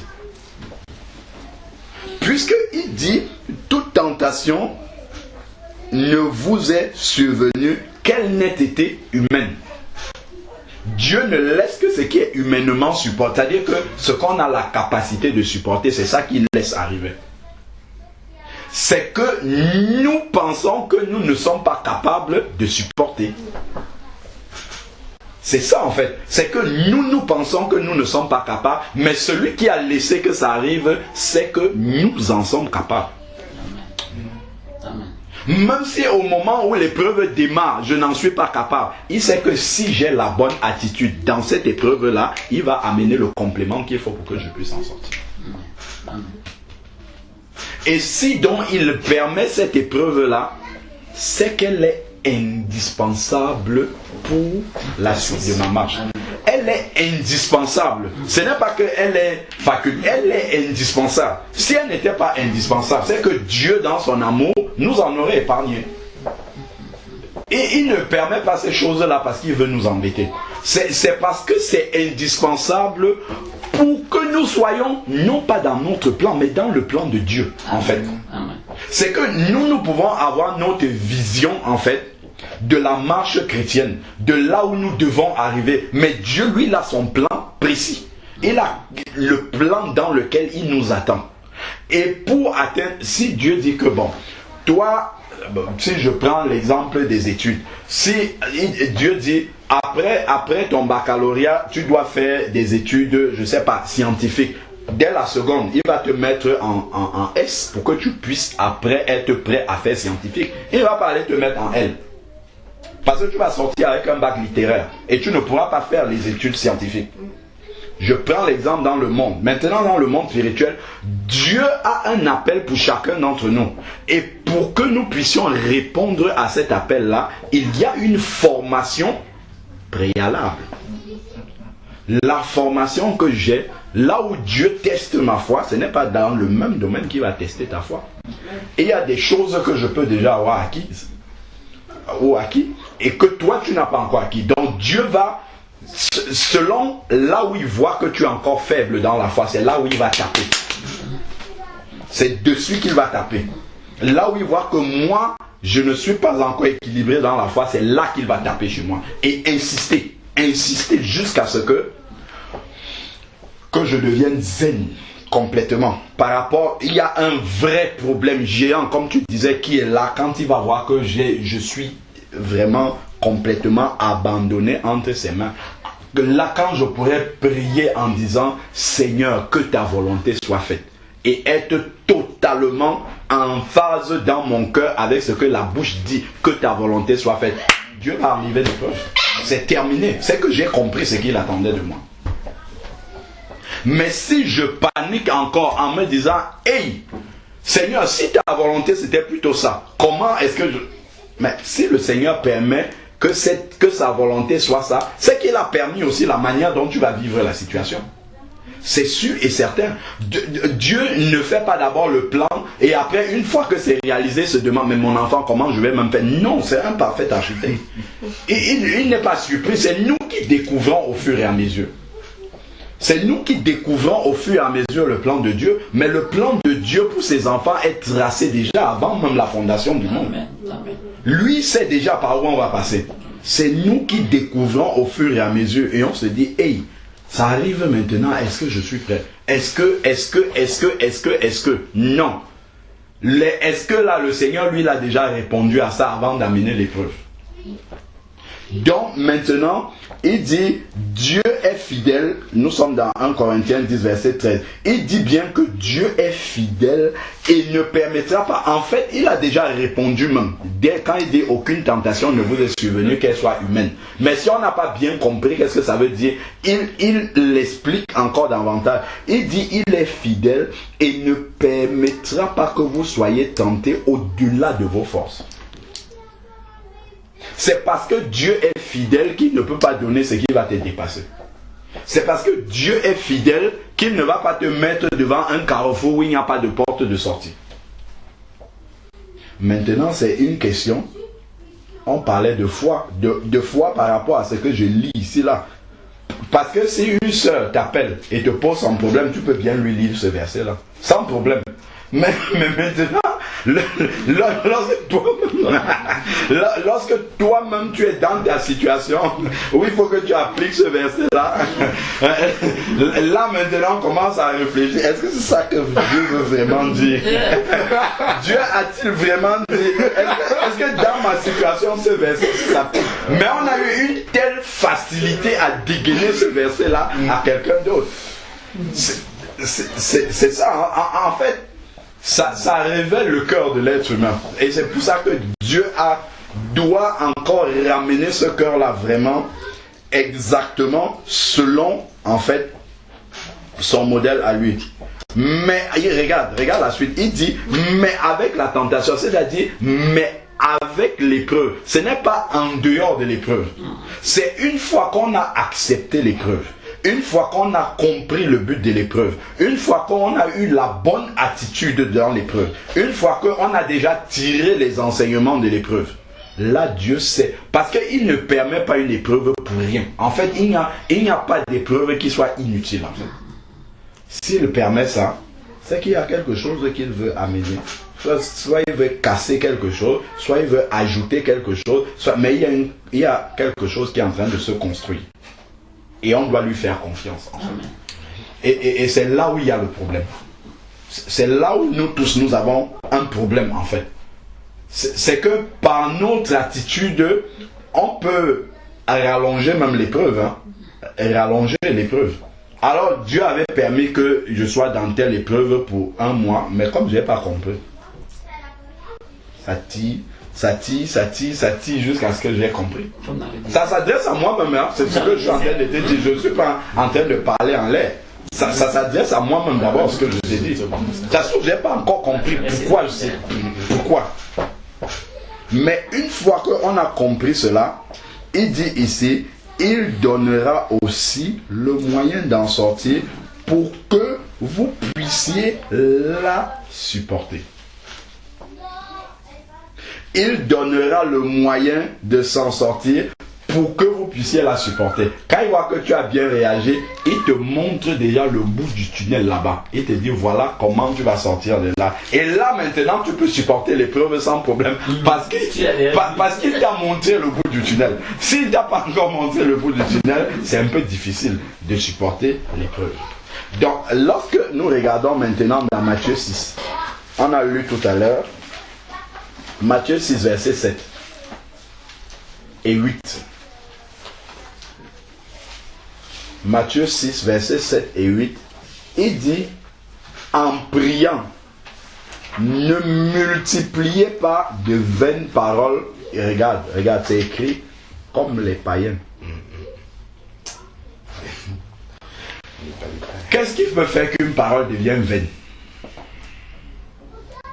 C'est des paroles que nous disons de la bouche et la foi n'est pas attachée à ces paroles-là. Ça devient vain directement. Donc, il ne faut pas multiplier des paroles dans lesquelles nous n'avons pas la foi. Ça devient de vaines paroles. Et si nous sommes amenés à multiplier, c'est parce qu'elles sont vaines. Les paroles de Jésus étaient très peu nombreuses et tranchantes, efficaces et produisaient directement la réponse de ce qu'il fallait. Pourquoi? Parce qu'il ne disait pas des paroles vaines. Derrière la parole de Jésus, il y avait la foi nécessaire. Et c'est pourquoi il ne répétait pas 2 fois la même chose. Boum, il dit une parole, ça agit directement. Parce que avant qu'une parole ne sorte, il y avait la foi qui correspond à cette parole-là pour produire. Il disait sans douter un seul instant. Et c'est ce que nous n'avons pas encore. Il dit ne multipliez pas des vaines paroles comme les païens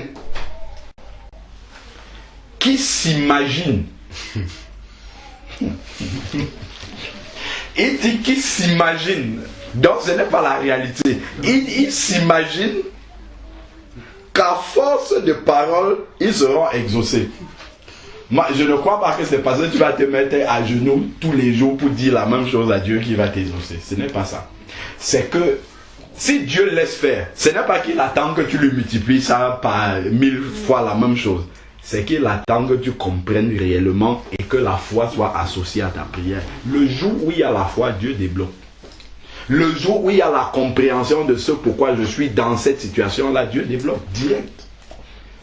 Ce n'est pas la performance à pleine de prières pour dire la même chose. Ce n'est pas ça qu'il attend. C'est que les païens seraient exaucés. D'ailleurs, c'est que les païens auraient la meilleure méthode de prière. Or, ce ne sont pas les païens qui ont la meilleure méthode de prière. Ce sont les enfants de Dieu. Et c'est d'ailleurs pour ça qu'ils nous enseignent sur la prière là. Et regarde ce qu'il dit. Il dit ne leur ressemblez pas. Si déjà on revient tous les jours avec la même prière devant Dieu, il faut se poser des questions, des vraies questions déjà. Avant de revenir dire la même chose à Dieu, il faut se poser des vraies questions. Il dit ici, ne leur ressemblez pas. Et pourquoi est-ce qu'on ne doit pas leur ressembler?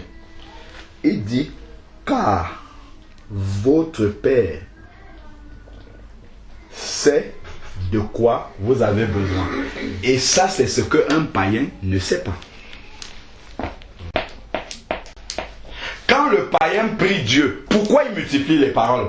Parce qu'il se dit que Dieu n'a pas bien compris ou que Dieu ne sait pas. Il faut qu'il reformule la prière. Il faut qu'il dise d'une manière que Dieu va comprendre. Parce qu'il ignore en fait qu'avant d'ouvrir la bouche, Dieu sait déjà dans quelle situation il est. Puisque Dieu est même l'auteur de ce pourquoi tu es en train de le prier. Selon Amos. Donc Dieu sait. Or le païen, lui, se dit que comme Dieu ne sait pas, il faut que je lui explique bien. Ça se trouve, il n'a pas bien compris. Donc je vais lui donner tous les détails. Oh Seigneur, est-ce que tu as encore vu ça? Est-ce que tu as vu qu'il y avait aussi tel ça? Est-ce que tu as vu aussi ceci? Est-ce que tu as vu? Est-ce que tu as vu? Est-ce que tu as vu? Ça, en fait, ça c'est pour nous montrer que nous n'avons pas la foi de Dieu. C'est pour ça qu'on a besoin de bien expliquer à Dieu pour qu'on soit sûr que Dieu, cette fois-ci, j'ai bien expliqué, Dieu a bien compris. Donc, il pourra vraiment exaucer exactement comme j'attends. Or, Dieu n'exauce pas les prières de la manière dont nous attendons. Il exauce de la manière qui conduit dans son plan. Si dans mon cœur je nourris un plan qui n'est pas celui de Dieu, il ne va pas exaucer ma prière selon ce que j'attends. Souvent, nous formulons une prière à Dieu qu'il a déjà exaucée. Pourquoi? En réalité, parce qu'on n'a pas accepté son exaucement. C'est tout. Nous revenons avec le même sujet, alors que la prière est déjà exaucée depuis longtemps. Mais comme nous avions imaginé notre manière dont nous voulions que Dieu exauce la prière, c'est pour ça que nous revenons encore devant lui. Et quand Dieu sera fatigué que nous revenons devant lui avec ça, il va nous révéler que, en fait, ma fille, mon fils, j'avais déjà exaucé ta prière. Voilà ma réponse. Je sais que ça ne te convient pas, mais c'est ça qui est ma réponse. Qu'est-ce qu'on a à faire maintenant? Par la foi, accepter, c'est tout. Donc, en fait, ce sont des détails souvent auxquels on ne prête pas attention quand on entre dans la prière pour un sujet. En fait, on vient omnubilé par le problème qui est devant nous et dont nous avons besoin de la solution. La seule chose qui nous intéresse, c'est la solution. Lorsque nous entrons, il y a une épreuve, il faut sortir de là. Ça, c'est un seul but pour la prière, sortir de l'épreuve. Or, Dieu ne veut pas que ça soit l'attitude de son enfant quand il entre dans la prière. Il veut d'abord que son enfant ait eu foi dans 1 Corinthiens 10 là, verset 13. Il sait que la tentation qui arrive, Dieu n'est pas surpris et il a déjà préparé le moyen de s'en sortir. Première chose. Donc, si je sais déjà ça, ça veut dire que quand j'arrive dans la prière, je n'arrive plus comme un mendiant. C'est-à-dire que quelqu'un qui se demande est-ce que Dieu va m'exaucer, je sais déjà qu'il a prévu que je sois là. Donc quand j'arrive dans la prière, mes motivations sont déjà différentes. Je ne viens plus en espérant que c'est parce que j'aurais tourné de telle manière que Dieu va exaucer. Non. Je viens maintenant avec une question que Paul a posée ici dans Acte 9, que nous connaissons bien. Acte chapitre 9, verset 5. Il répondit, quand Paul tombe sur le chemin de Damas, qui es-tu, Seigneur? Et le Seigneur dit, moi je suis Jésus que tu persécutes. Il te serait dur de regimber contre les aiguillons.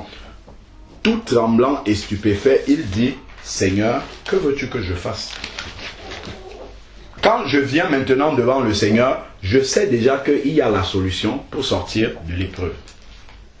Une fois que j'ai dit, bien sûr, on ne va pas oublier Philippiens 3 là qui dit qu'il faut exposer les problèmes à Dieu, hein, c'est pas ce que je dis. Une fois qu'on a déjà exposé et que c'est là, quand je reviens maintenant devant Dieu, je ne lui redis pas que voilà, il y a ça. Seigneur, que veux-tu que je fasse? Qu'est-ce que tu attends de moi dans cette épreuve-ci? Dans cette situation-ci, quelle orientation tu veux que j'ai? Est-ce que j'ai la bonne attitude? Sonde mon cœur. Si je n'ai pas la bonne attitude, éclaire-moi, afin que je puisse entrer dans le plan qui est le tien, dans cette épreuve. Pour que, au sortir de cette épreuve, puisqu'il m'a déjà dit, selon 1 Corinthiens 10, verset 13, que je vais m'en sortir, au sortir de cette épreuve, que je ressorte avec la semence que tu as voulu planter au travers de cette épreuve. Que je ne ressorte pas bredouille de cette épreuve-là. Que j'en ressorte grandi. Voilà l'attitude, en fait, de l'enfant de Dieu quand il vient dans la prière avec ce sujet. Et ça fait toute la différence entre... On a dit ce sont des païens, donc les païens prient aussi. Et Dieu exauce même. Les païens prient aussi. On pense souvent qu'il n'y a que les chrétiens qui prient. Les païens prient aussi, c'est écrit là. Dieu, dans Matthieu 6, il nous a dit, ce qui fait la différence, ce n'est pas que nous on prie, eux ils ne prient pas. Bien sûr, il y a des païens qui ne prient pas, mais il y en a qui prient aussi. Mais ce qui fait la différence, c'est la manière dont nous prions. C'est ça qui fait la différence. Celui qui est l'enfant et celui qui n'est pas l'enfant de Dieu. Normalement, la manière dont notre enfant de chair nous demande quelque chose est différente de si on croise un enfant en route là-bas, a priori. Donc, vraiment, ce n'est que la petite exhortation que je peux nous donner nous-mêmes, parce que Dieu, souvent on pense que ce sont des trucs qui sont acquis. Non, c'est pas acquis. Ce n'est vraiment pas. Prier là, c'est pas acquis. Hein. On peut voir ça comme quelque chose de simple. Hein. La prière, c'est pas seulement qui sort là. Il y a une attitude de cœur. Il y a une connaissance de la parole. Il y a une connaissance du plan de Dieu qui doit être dans notre tête lorsque nous venons prier. Et c'est parce que nous ne faisons pas attention à tous ces paramètres-là que nous envoyons des prières comme ça en l'air, mais on n'a pas l'impression que ça bouge. On n'a pas l'impression que ça va même dans un sens, ainsi de suite. Parce qu'on nous a... Bon, je ne sais pas si c'est qu'on nous a appris. Bon, de toute façon, c'est nous-mêmes, nous avons le devoir d'apprendre le cœur de Dieu dans la parole. Donc, on ne peut même pas rejeter la faute sur quelqu'un qui nous aurait appris à mal faire. Donc, nous devons corriger par notre propre méditation, comme les textes de Matthieu 6. Il y a une attitude que le disciple doit avoir quand il vient dans la prière qui est différente de celle du païen. Si on prenait le temps, nous-mêmes déjà, d'avoir cette bonne attitude et venir devant Dieu avec peu de mots, nos prières seraient plus efficaces. Parce qu'il y aurait une préparation préalable de la disposition de cœur, de la disposition intérieure. Ce que je dis est très difficile à appliquer. Je parle moi-même d'abord, avec toute la connaissance. Je suis humain aussi. Quand je suis devant l'épreuve, je réagis de la même façon parce qu'il faut que ça quitte. Mais, tant qu'on n'a pas compris, Dieu va toujours nous faire tourner comme les Israélites dans le désert. Ils n'ont pas compris la leçon. La colonne de nuée, ça tournait sur place comme ça. Donc ils tournaient. Pendant 40 ans, ils tournaient alors qu'ils pouvaient sortir depuis longtemps. C'était qu'en 40 jours, ils pouvaient sortir de là. Normalement, c'était prévu pour 40 jours. Mais ils ont fait 40 ans. Parce que la colonne de nuée tournait. Tant qu'on n'a pas compris, on tourne. Quand on aura compris, ça continue. Donc c'est ça vraiment que nous devons comprendre pour avoir vraiment une attitude qui glorifie Dieu dans les situations que nous traversons, d'épreuves, ainsi de suite. Et forcément, ça va avoir une incidence sur la qualité des prières que nous élevons vers Dieu et la disposition de cœur que nous avons quand nous élevons ces prières. Amen. Amen. J'ai une question. Si par exemple, pendant qu'on tourne, et la mort nous surprend. C'est pourquoi je disais de poser la question à Dieu, que veux-tu que je fasse? Si j'ai déjà posé la question à Dieu et que je m'attends à la réponse et que la mort me surprend, au moins je meurs dans la bonne attitude. Donc c'est déjà différent de celui qui est seulement omnubilé à avoir la réponse et qui le reste ça ne l'intéresse pas. Ça fait quand même une différence entre... voilà. Mais l'autre fois je lisais dans Hébreux 12 et à la fin de la lecture il y a un verset qui m'a réjoui. Quand il est dit que mais Dieu nous châtie pour notre bien afin que nous participions à sa sainteté. Amen. C'est ça. Amen. Donc Hébreux 12, 10. Ah voilà, oui.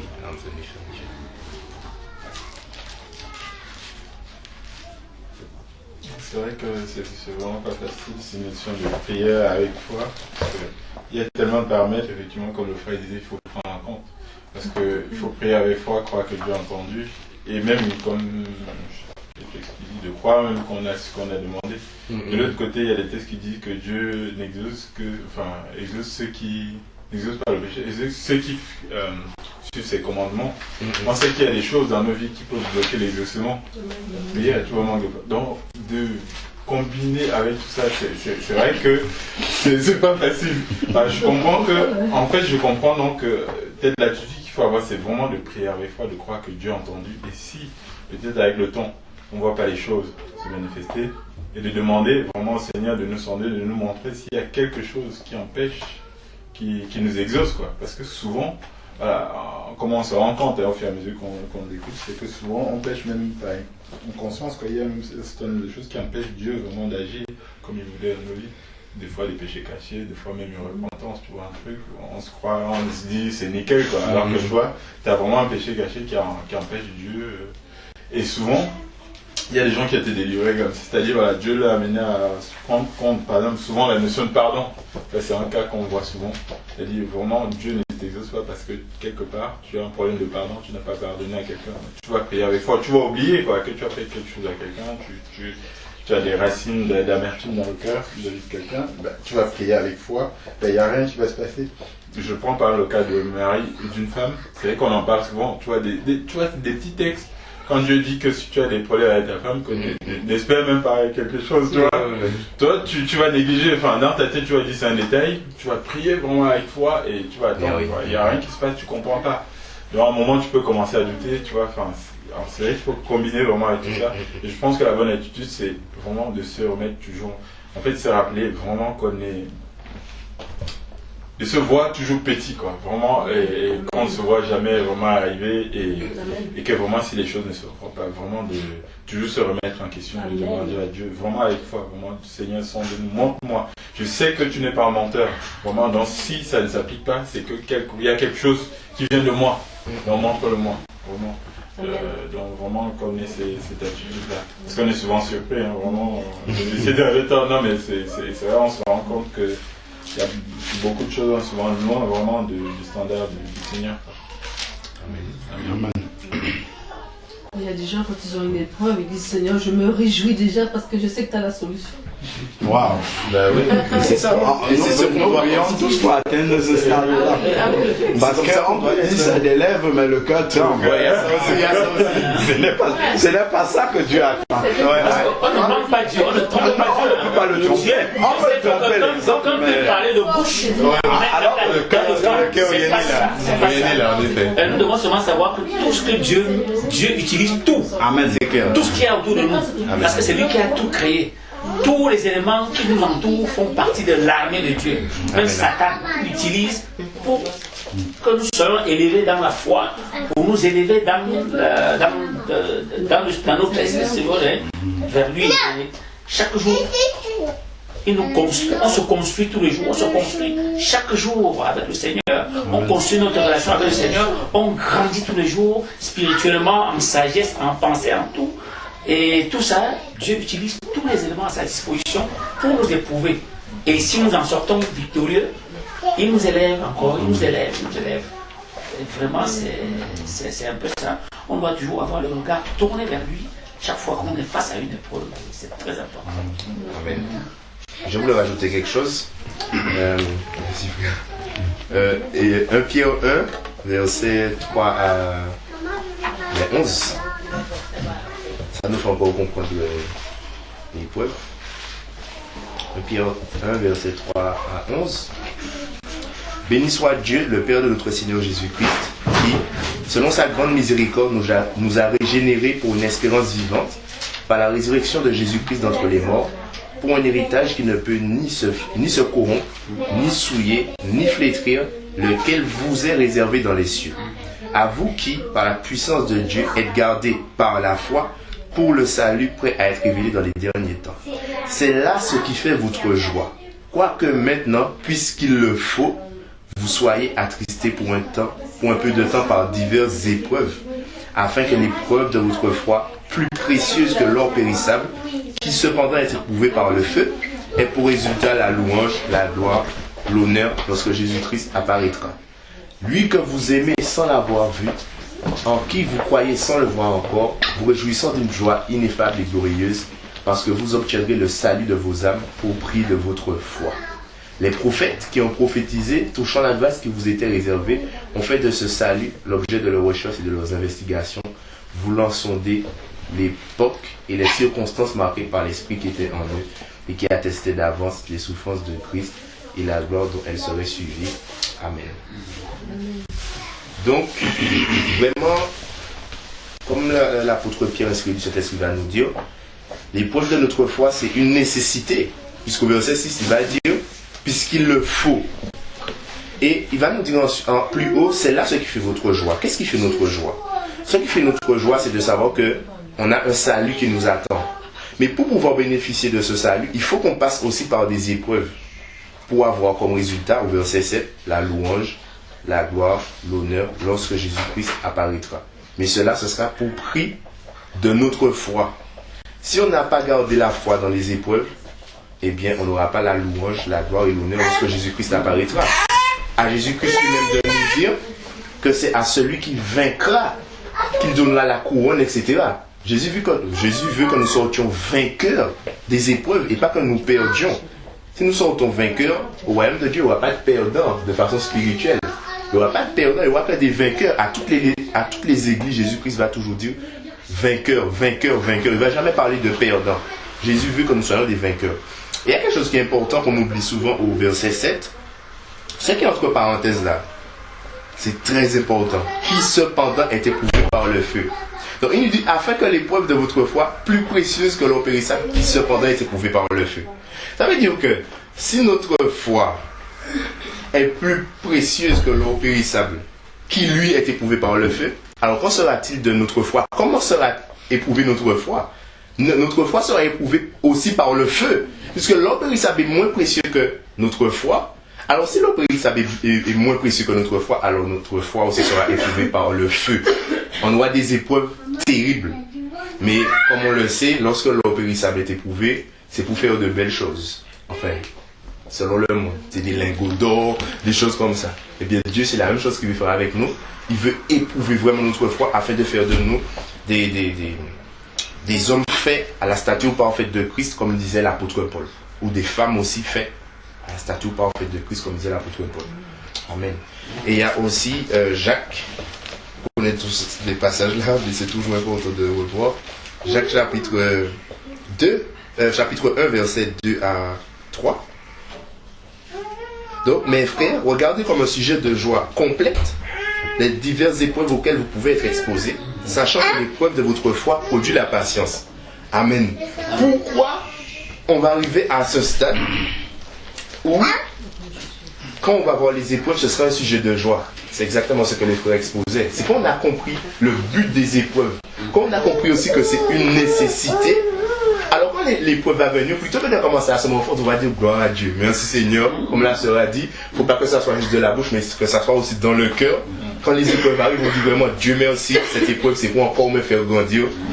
Et je veux que ça ait pour résultat la louange, la gloire et l'honneur lorsque Jésus-Christ apparaîtra. Voilà. Donc lorsqu'on comprend ça, c'est... Voilà. Et pour terminer, Jacques 1, verset 25. Voilà. Jacques 1, on va prendre même à partir de verset 23 jusqu'à 25, Jacques 1. Donc, car si quelqu'un écoute la parole et ne la met pas en pratique, il est semblable à un homme qui regarde dans un miroir son visage naturel et qui, après s'être regardé, s'en va et oublie aussitôt quel il était. Mais celui qui aura plongé le regard dans la loi parfaite, la loi de la liberté, et qui aura persévéré, n'étant pas un auditeur oublieux, mais se mettant à l'œuvre, celui-là sera heureux dans son activité. Amen. Donc vraiment, il ne faut pas qu'on soit des auditeurs oublieux. Ce qu'on entend aujourd'hui, il faut que ça porte vraiment des fruits dans notre cœur. Il faut que ça soit maintenant gravé dans notre cœur. Que lorsque maintenant on a des épreuves, on sait pourquoi on a ces épreuves et on sait que Dieu le fait pour notre bien. Comme la sœur le disait, Dieu nous châtie pour notre bien. C'est pour notre avancement, notre accroissement, afin qu'au fur et à mesure, on soit de la façon dont il nous attend. Parce que Dieu, la parole même nous dit que Dieu ne veut pas que nous soyons des enfants.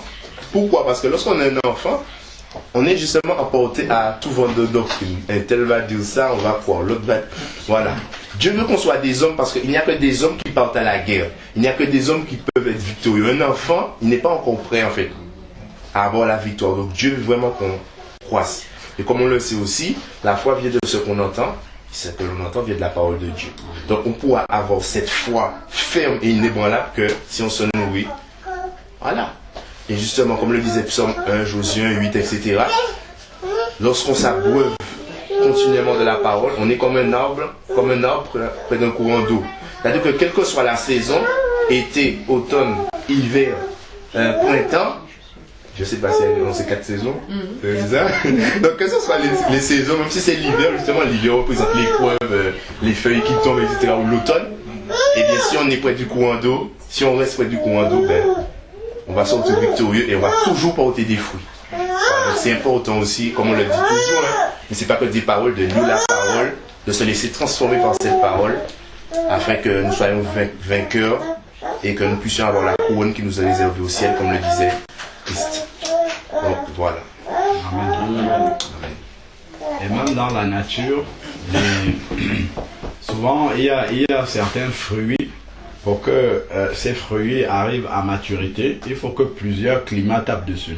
Voilà, que ça se forme. L'hiver vient, l'été, le printemps, l'automne, ainsi de suite. Ça, ce sont les différentes épreuves qui doivent arriver dans nos vies. Et à la fin, une fois que toutes les saisons sont passées, là, hop, on voit un beau fruit qui s'est formé là. Et là, maintenant, on peut cueillir. De la même manière, il faut que le fruit de l'esprit se forme comme ça et soit parfaitement arrivé à maturité après avoir tout surmonté comme la parole de Dieu. Surmonter les épreuves. Oui, dernièrement, j'ai vécu une expérience au travail. Franchement, je ne m'attendais pas à ça. Parce qu'il y a un prof qui, bon, j'avais déjà des problèmes avec elle. Enfin, c'est pas des problèmes, c'est que bon, moi, je lui ai offert une Bible. Et elle n'a pas voulu de la Bible, elle me l'a ramenée. Alors ce qui fait qu'après, elle m'a laissé plus la parole. Donc du coup, bon, j'ai laissé. Et puis dernièrement, elle avait fait, je ne sais plus si c'était à quelle période, elle avait rédigé son cahier.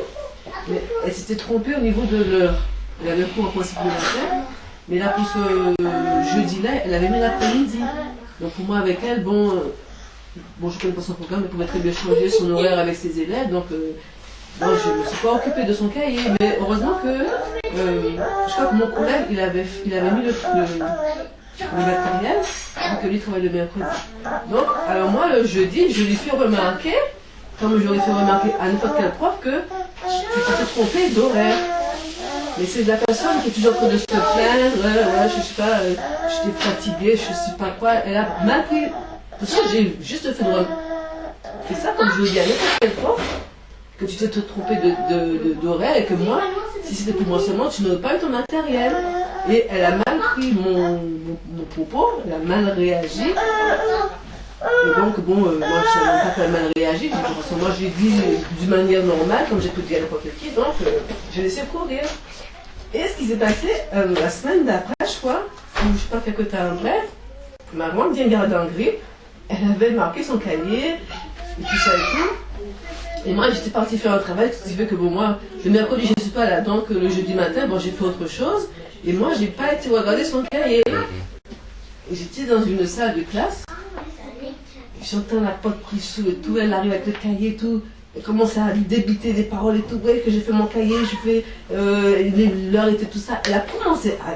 Elle était dans une fureur, elle était vraiment en colère, elle était énervée. Elle m'a porté le cahier et tout, elle est repartie, elle a taqué les portes. Moi, je suis restée, j'ai pris le cahier dans ses mains. Je suis partie, je suis restée dans ma salle et tout. J'étais contente, j'ai dit merci Seigneur, bénis-la. J'étais dans la joie. Amen. Et après, je me suis dit, waouh, je crois que j'ai remporté une victoire là. Ah, mais c'est ça. C'est ça. Ça m'a permis de voir un peu où est-ce que j'en étais de ce côté-là. Merci. C'est pour ça que j'ai béni le Seigneur, parce que j'ai pas répondu, j'ai gardé mon cas, je n'ai absolument rien dit, puis il est parti, je lui ai ramené son matériel et puis voilà quoi. Ça me fait penser à Éphésiens 6:12, que nous n'avons pas à lutter contre la chair et le sang, mais contre les dominations, les autorités, les princes de ce monde des ténèbres et les esprits méchants dans les lieux célestes.